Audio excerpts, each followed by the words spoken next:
चलिए जी, जिस तरह से आप लीडर होकर हमारे इंडस्ट्री के बारे में बात कर रही हैं जी। आज जो जैसा कि लेटेस्ट बात हम अपडेट करेंगे, जो आज की जो अभी अभी खबर आई है कि दीपिका पादुकोण को ये इन सारी चीज़ों का, ड्रग्स का माफिया या एडमिन हम कह सकते हैं, माना गया है। आपका क्या कहना है इस पर और आप क्या कहना चाहेंगे? दीपिका पादुकोण जी को एडमिन माना गया है, तो अब उन्हें क्या सज़ा होनी चाहिए और क्या कहना चाहेंगे आप दीपिका जी के बारे में? देखिए, मेरे सिर्फ 2 सवाल हैं उनके लिए। यदि वो माल का सेवन नहीं करते हैं तो 12 वकीलों के साथ सलाह मशवरा करने की ज़रूरत क्यों पड़ी? और दूसरा प्रश्न ये है, अगर सच में उनके दिल में कोई छल कपट नहीं है, झूठ नहीं है, तो उन्हें किस बात को लेकर एंग्जाइटी या पैनिक अटैक्स हो रहे हैं? क्योंकि जहां निडरता होती है वहां पर भय या डर के लिए कोई जगह नहीं होती है। तो किस बात को लेकर उन्हें चिंता हो रही है यदि वो माल नहीं लेती हैं? और अगर लेती हैं तो वो खुलकर इस बात को कबूल करें, स्वीकार करें और बताएं कि इस नेक्सस में और कितने लोग शामिल हैं। देखिए, बॉलीवुड तभी स्वच्छ होगा जब ये सब क्लाइंट्स, पेडलर्स, किंगपिन्स, सप्लायर्स, डीलर्स, सब जितनी जानकारी इनके पास है उस जानकारी को वो शेयर करें एनसीबी के साथ, बताएं एनसीबी को कि वो उनके सर्कल में कितने लोग इस नशेड़ी गैंग के मेंबर्स हैं। ऐसा जब जब जब जब ये इस तरह की बातें बताएंगे एनसीबी को, तब जाकर एनसीबी जो है वो बड़ी खिलाड़ियों तक पहुंच पाएगी। जो हमारे इंडस्ट्री में बड़े खिलाड़ी हैं, जो ड्रग्स लेते हैं, कोकेन लेते हैं, चरस, गांजा, LSD, ecstasy, magical mushrooms, MDMA और भी कई तरह के ड्रग्स हैं जिनके बारे में हमें कोई जानकारी नहीं है। तो उन बड़े खिलाड़ियों तक पहुंचने के लिए ये ज़रूरी है कि हम सब एनसीबी को सपोर्ट करें, एनसीबी के साथ कोऑपरेट करें। हाल ही के दिनों में आपने, जैसा कि हमने देखा, बहुत सारा खुलासा किया आपने। आप आईपीएल में गई, वहाँ पर जो कुछ भी देखा, अगर आप हमारे व्यूअर्स को अगर आप कुछ बता सके कि आपने किसे किसे देखा और वो आपने तो ये दावा किया कि ये ड्रग्स लेते हो और मैंने देखा, तो आप अपना अगर कुछ एक्सपीरियंस अगर शेयर करना चाहें। देखिए, मुझे अली मुरानी जो सिनेयू के फाउंडर हैं और शाहरुख खान के बहुत करीबी दोस्त भी हैं, उन्होंने मुझे इनवाइट किया केकेआर का मैच देखने के लिए। मैं कोलकाता गई, मैच देखा ईडन स्टेडियम पर और उस रात केकेआर की जीत हुई। जीत के बाद एक पार्टी रखी गई थी सेलिब्रेशन के लिए एंड उस पार्टी में मैंने देखा केकेआर प्लेयर्स को और उनकी गर्लफ्रेंड्स को एंड शाहरुख खान और शाहरुख खान के करीबी दोस्त, उन सब की बीवियां, सब पार्टी कर रहे थे एंड एक बड़ा खूबसूरत सा माहौल बना था। एंड धीरे धीरे मैंने देखा कि धूम्रपान किया जा रहा था। धूम्रपान के अलावा और भी कई पदार्थों का सेवन लिया जा रहा था एंड जोश बहुत बहुत हाई था एंड हम सब पार्टी कर रहे थे, डांस कर रहे थे। मैं बहुत ज़्यादा खुश थी क्योंकि वो मेरे लिए मेरा पहला लाइव मैच एक्सपीरियंस था। तो मैंने पहली दफ़ा क्रिकेट का लाइव मैच देखा और लाइव मैच देखने के बाद क्रिकेटर्स के साथ मेरी इंटरेक्शन हुई एंड सबके पास एक फ़ैन गर्ल की तरफ जाकर मैं हेलो हाय कह रही थी एंड मैंने देखा कि सब जोश में अलग अलग पदार्थों का सेवन कर रहे थे। और मुझे याद है हम सब ने एक ट्रेन बनाकर हम डांस कर रहे थे एंड डांस करते करते क्रिस गेल ने अपनी कमीज़ उतारी, उसकी कमीज़ लेकर मैं हवा में उस कमीज़ को ऐसे घुमा घुमा के डांस कर रही थी एंड डांस करते करते जब मैं थकी और पसीने छूटने लगे तब मैं वॉशरूम गई। वॉशरूम का दरवाज़ा खोला और जब दरवाज़ा खोला तब जो देखा मैंने वो बहुत ही चौकन्ना कर गया मुझको। मैं सोच में पड़ गई। मुझे लगा क्या मैं किसी गलत जगह पर पहुंची? फिर लगा नहीं, जगह तो सही है, वॉशरूम ही है, तो ये लोग यहाँ क्या कर रहे हैं? मैंने वहाँ पर स्टार वाइफ्स को शीशे के सामने खड़े होकर वाइट पाउडर, जिसे हम कोकेन कहते हैं, स्नॉट करते हुए देखा, उस वाइट पाउडर को। And it was shocking for me, क्योंकि अचानक ऐसा कोई दृश्य आपके सामने आ जाए तो समझने वाली बात है कि आप ज़रा सा शॉक हो जाते हैं। तो बिल्कुल वैसा ही रिएक्शन था मेरा। एंड जैसे तैसे उनको स्माइल देते हुए, एक्नॉलेज करते हुए मैं वॉशरूम की तरफ गई और अपना काम ख़त्म करके मैं वहाँ से जल्दी निकली, क्योंकि मुझे उस एक्टिविटी का हिस्सा नहीं बनना था। एंड बाहर निकलने के बाद मैंने देखा कि सब अपने अपने जोन में चिल कर रहे थे, एक अलग ही माहौल था। एंड सबको एक्नॉलेज करते हुए, शाहरुख खान, उनके फ्रेंड्स वगैरह वगैरह सबको एक्नॉलेज करते हुए मैं वहाँ से निकल गई। तो तब मुझे समझ में आया कि ये मतलब बॉलीवुड में किस तरह की पार्टीज़ होती हैं और सेलिब्रेशन के लिए किन पदार्थों का सेवन किया जाता है। आमतौर पर बॉलीवुड में जब जब कोई टॉप पार्टी होस्ट पार्टी रखता है एंड बॉलीवुड के टॉप एक्ट्रेसेस को बुलाता है अपने घरों पर, वो ज़रूर नशीली पदार्थों को सर्व करता है, क्योंकि यहाँ ये माना जाता है कि जब तक आप नशीली पदार्थों का सेवन ना करें तब तक किक नहीं चढ़ता है या जोश नहीं चढ़ता है। और पार्टी करने के लिए किक और जोश, इन दोनों का बहुत ज़बरदस्त ये होता है योगदान। यदि जोश ना चढ़ाएं तो मेहमान पार्टी कैसे करें, ये सोचते हैं। जबकि मुझे बिल्कुल इन चीज़ों में कोई इंटरेस्ट नहीं रहा, थैंकफुली। ये बात मैं स्वीकार करना चाहूँगी कि मैं पहले एक चेन स्मोकर हुआ करती थी। मैंने 15, 16 या शायद 17 साल लगातार चेन स्मोकिंग की। उसके बाद 2017 में एक ऐसा मोड़ आया अक्टूबर के महीने में, जब मैंने स्मोकिंग हमेशा के लिए छोड़ दिया। तब से लेकर आज तक मैंने कभी सिगरेट को छुआ नहीं, और मैं पैसिव स्मोकिंग भी नहीं करती हूँ। जो स्मोक करते हैं उनके आसपास नहीं बैठती हूँ मैं, क्योंकि मैंने ये कहा जा सकता है कि मेरा फिर से जन्म हुआ है। अब मैं नहीं चाहती कि मैं अपनी बॉडी को इम्प्योर करूं। एंड मार्च 2020 में मैंने सोशल ड्रिंकिंग करना गिव अप किया। तो आप समझ सकते हैं कि कैसे इस कीचड़ में रहकर मैं खुद को इस कीचड़ से दूर रख रही हूँ। एंड आई एम श्योर कि मेरी तरह और भी कई लोग होंगे जो धूम्रपान करना पसंद नहीं करते, शराब पीना पसंद नहीं करते, जो एक डिसिप्लिन्ड लाइफ जीना पसंद करते हैं, व्यायाम करना पसंद करते हैं, वर्कआउट करना, चाहे वो योगा हो, जिम हो, मेडिटेशन हो। एंड मुझे लगता है कि ये जो मैसेज जा रहा है बॉलीवुड में, जो ड्रग कार्टेल या ड्रग सिंडिकेट की तरफ से मैसेज जा रहा है, ये बहुत ही गलत मैसेज है। देश के युवा को ड्रग नेक्सस अंधकार में ढकेल रही है। ये हमें बंद करना चाहिए। This is not the right way to live, this is not the right way to enjoy. क्योंकि आपने बताया कि आप एक चेन स्मोकर थी जी। एंड जब आपने उस पार्टी को देखा, आप उस वॉशरूम में गई, तो इस तरह के जोन से बाहर निकलना बहुत मुश्किल होता है जी। तो वहाँ पर आपने इन सारी चीज़ों को कैसे हैंडल किया? क्योंकि अमूमन होता है लोग उस दुनिया में चले जाते हैं, जब आपके आसपास सारे लोग कोकीन ले रहे हैं, ड्रग्स ले रहे हैं, तो उस एरिया के सारे लोग से चलो हम भी थोड़ा ट्राई करते हैं। तो इस तरह के जोन से बाहर निकलना कितना टफ था आपके लिए? मैं घबरा गई थी वो सब देखकर। मुझे लगा कि अरे ये सब तो सिर्फ फिल्मों में देखा है, अब तो लाइव देखने को मिल रहा है। एंड केमिकल सब्सटेंसेस से मुझे हमेशा से डर लगा रहता है। मैं यही सोचती हूँ कि ओ माय गॉड, अगर एडिक्शन हो जाए तो क्या उस एडिक्शन से मैं निकल पाऊँगी? तो ये सोचकर मैंने कभी ट्राई नहीं किया।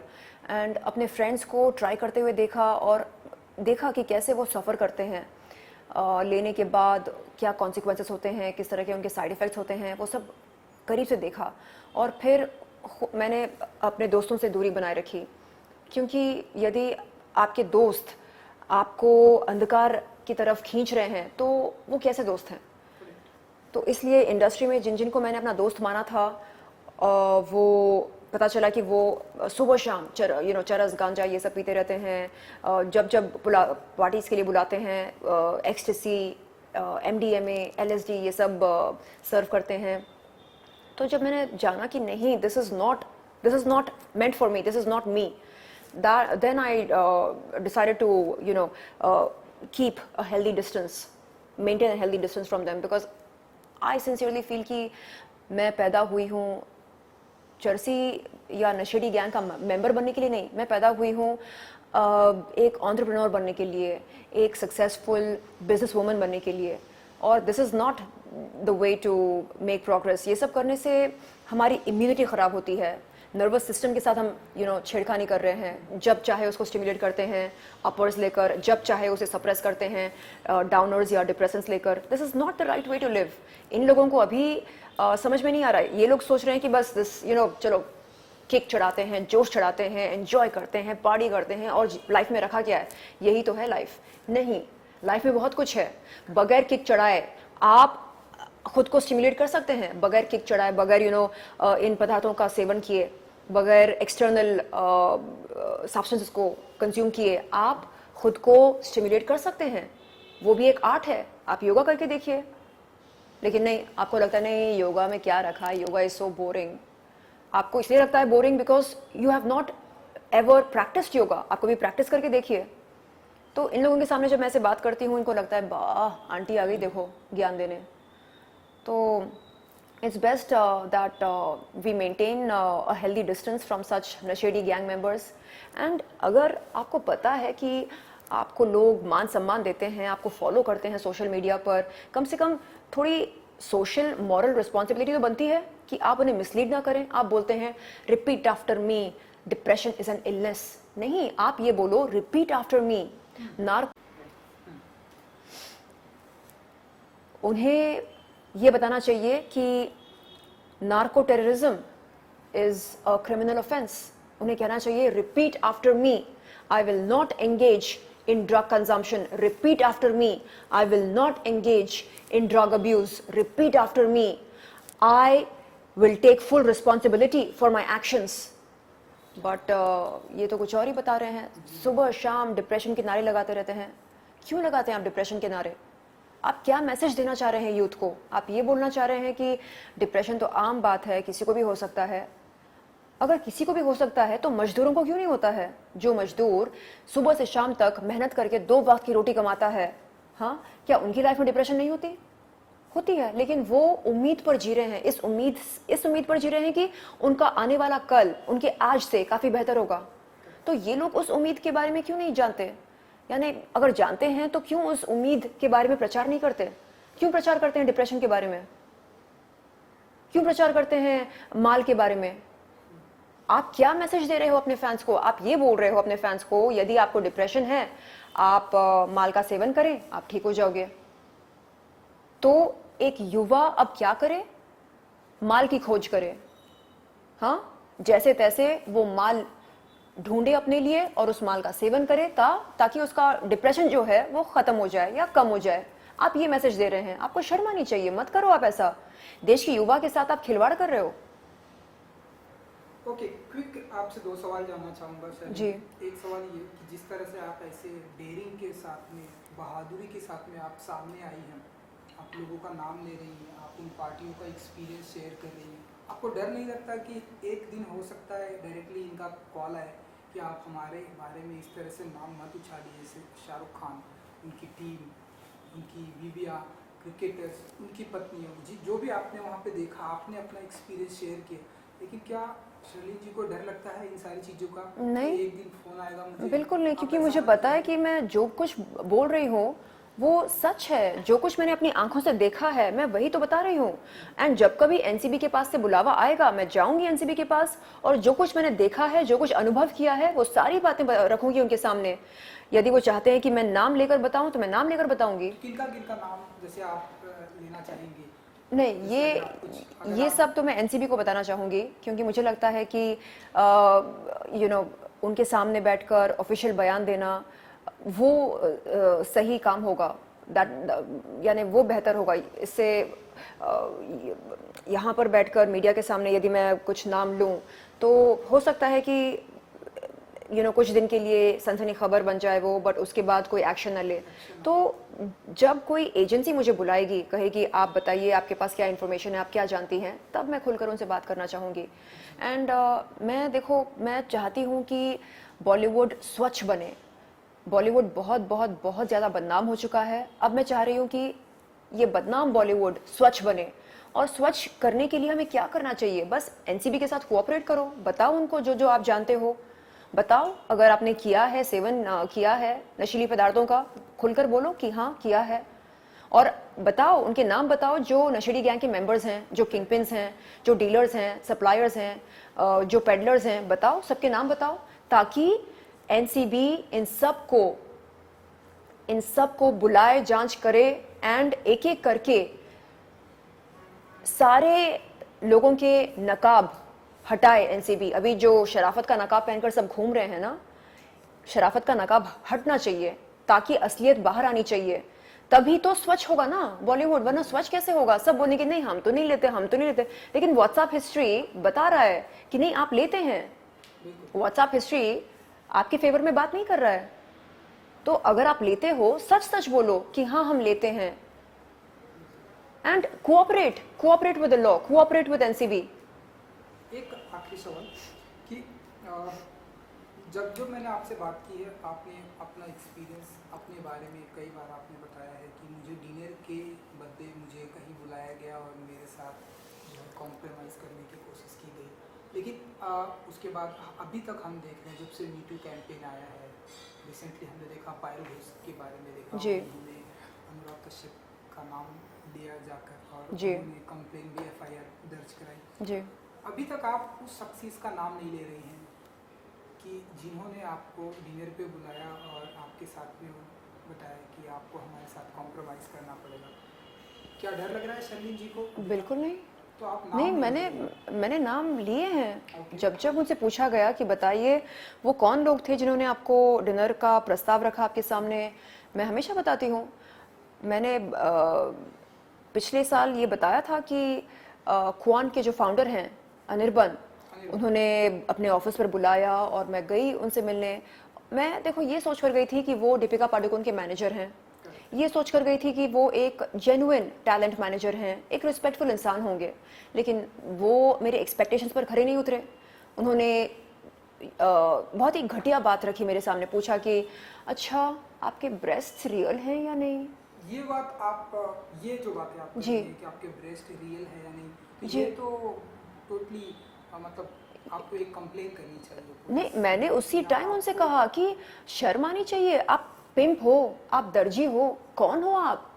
मेरे ब्रेस्ट रियल हैं नहीं है, मेरा कप साइज क्या है, व्हाट इज दिस? इन सवालों का मेरे करियर के साथ या मेरे फ्यूचर के साथ क्या ताल्लुक है?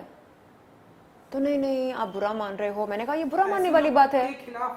आपका कंप्लेन, आपको नहीं लगता कि ऐसे लोगों के खिलाफ शर्लिन जी को स्टैंड नो लेना तो चाहिए? ऐसे कई लोग हैं मेरे लिस्ट में, कई लोग हैं। सारे लोगों को जेल के पीछे जाना चाहिए आज। बिल्कुल, मैं कह रही हूँ कि किन किन के खिलाफ मैं कंप्लेन करूं, किन किन के खिलाफ मैं जाकर शिकायत दर्ज करूं।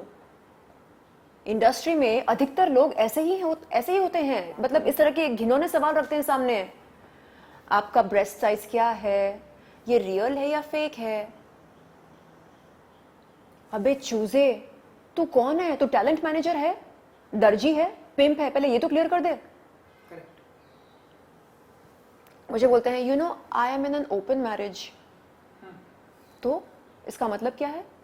नो मतलब मैं और मेरी बीवी हम माइंड नहीं करते। तो मैं क्या करूं? यानी क्यों मुझे ये सब बता रहे हो? क्या तुमने ये सब बताया दीपिका पादुकोण को?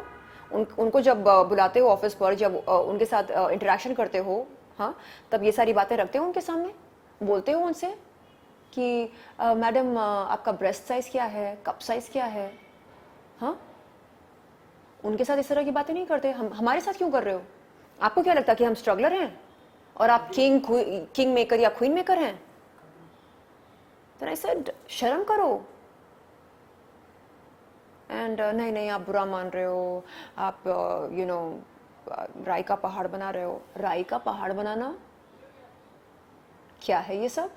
टैलेंट मैनेजर हो, टैलेंट मैनेजर की तरह बात करो। पूछो मुझसे कि आपने क्या क्या काम किए हैं as an actor, as an artist, आपको क्या लाइफ में क्या करना है, किस दिशा में आगे बढ़ना है, आपको किस तरह की फिल्में करनी है, किस तरह के प्रोजेक्ट्स करने हैं, कि आपको एंडोर्समेंट्स करने हैं, एडवर्टाइजमेंट्स करने हैं, ये वो, इस तरह की बातें करो। आप तो पिंप हो।